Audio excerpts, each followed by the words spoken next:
এজন্য আজকের মাহফিল এলাকার জন্য রহমত কি রহমত না? রহমত। এজন্য দ্বীনের কাজে অংশগ্রহণ করা জরুরি। এজন্য দ্বীনের কাজ যেখানে মাহফিল হয় সেখানে আসা আবশ্যক। কারণ আল্লাহ হাবিব সাল্লাল্লাহু আলাইহি ওয়াসাল্লাম বলেছেন, হে আমার উম্মত, তোমার জন্য আলেম ওলামা হিকমত তথ্যপূর্ণ কথা শোনা আবশ্যক। রাসূল হাদিসের মধ্যে বলেন, আলাইকুম বিমাজালিসাতিল উলামা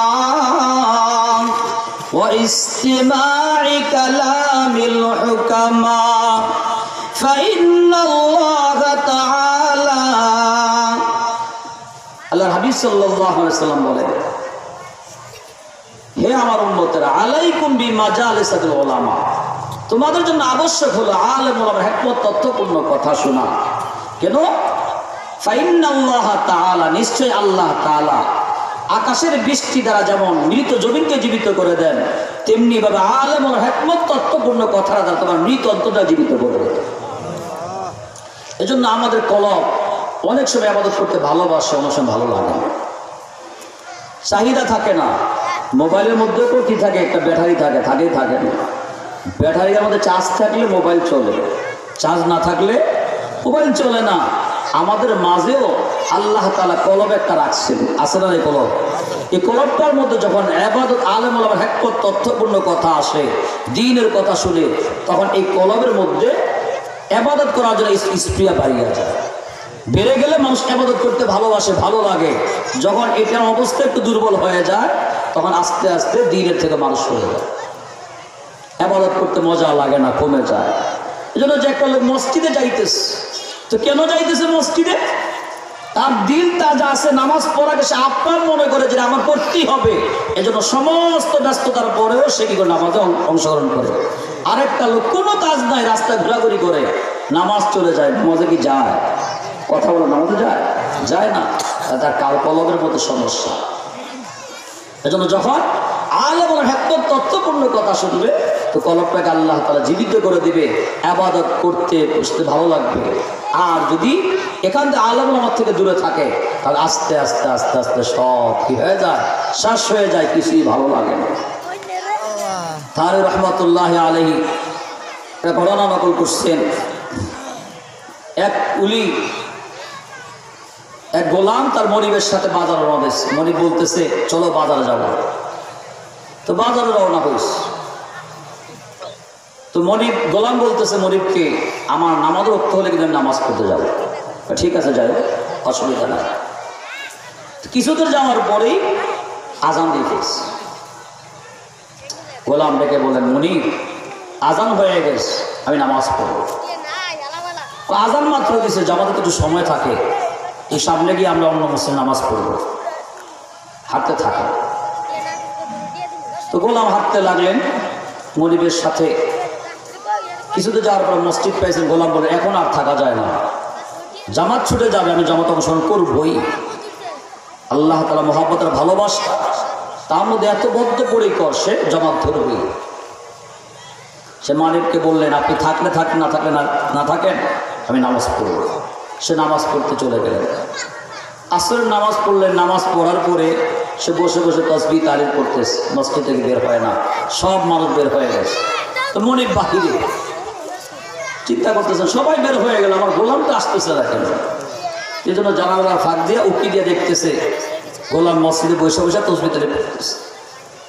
গোলামকে ডাক দিয়ে বলতে হবে, এই সব মুসলিম মসজিদে বের হয়ে গেছে, তুই বের হস না কেন? তোকে কে বের হতে দেয় না? তুই বের হস না কেন? গোলাম বললো, আমাকে বের হতে দেয় না। কার এত বড় সাহস আমার গোলামকে আটকে রাখছে, বের হতে দেয় না?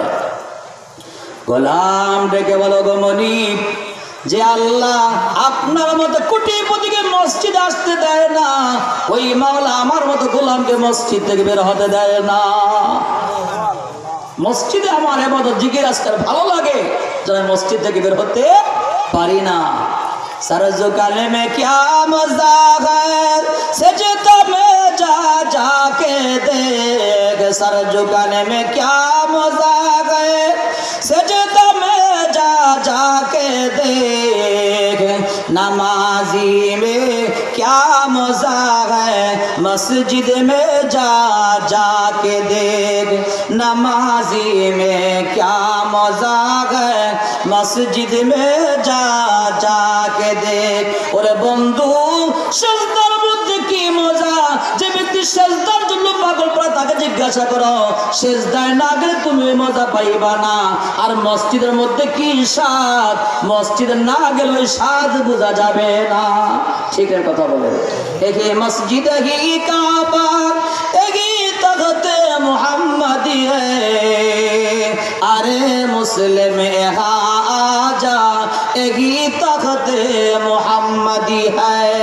এই মসজিদটাই হলো আল্লাহ তাআলার শান, যেই জায়গার মধ্যে সিজদা দিলে আল্লাহ তাআলার কুদরতি কদমের মধ্যে সিজদা দেওয়া হয়। সুবহানাল্লাহ। এজন্য যে নামাজের মজা পাইছে সে নামাজ ছাড়তে প্রস্তুত নয়, আর যে নামাজের মধ্যে মজা পায় নাই বুঝতে হবে সে নামাজ বুঝে নাই নামাজের মধ্যে যে মজা। জন্য গান আশরাফ আলী থানভী রহমাতুল্লাহ আলাইহির কাছে এক বুজুর্গ আয়েশা বলতেছে, মিয়া আশরাফ আলী আমি যখন সিজদা দেই তো মনে হয় যেন আমি আল্লাহ তাআলা কুদরতি কোলের মধ্যে সিজদা দিতেছি। আল্লাহ তাআলা যেন আমার পিঠের উপর হাত বুলিয়ে দিতে বলতেছে, ও বান্দা তোমার সিজদাটা আমার কাছে খুব ভালো লাগে। যেন আল্লাহ রাব্বুল আলামিনের কাছে সিজদা ইবাদত কান্নাকাটি বলে খুব মজার জিনিস। তো বলতেছিলাম কার কথায় কার হেদায়েত চলে আসে বলা যায় না। এজন্য আলেম ওলামার হিকমত তথ্যপূর্ণ কথা শুনতে হবে। আলেম ওলামার হিকমত তথ্যপূর্ণ কথার মাধ্যমে আল্লাহ তাআলা মৃত অন্তরটা জীবিত করে দিবেন। কার কখন হেদায়েত চলে আসে বলা যায় না। হযরত শেখ ফরিদ আক্তার রহমাতুল্লাহ আলাইহি শুরু লগ্নে তিনি আল্লাহওয়ালা ছিলেন না, তিনি বিশাল বড় আতরের ব্যবসা ছিল। তো একদিন দুপুর বেলায় আতরের দোকানে বসে রয়েছে, তেমনি প্রচন্ড রৌদ্র আরো গরম, বিক্ষিপ্ত অবস্থা, ভালো লাগতেছিল না দোকানে।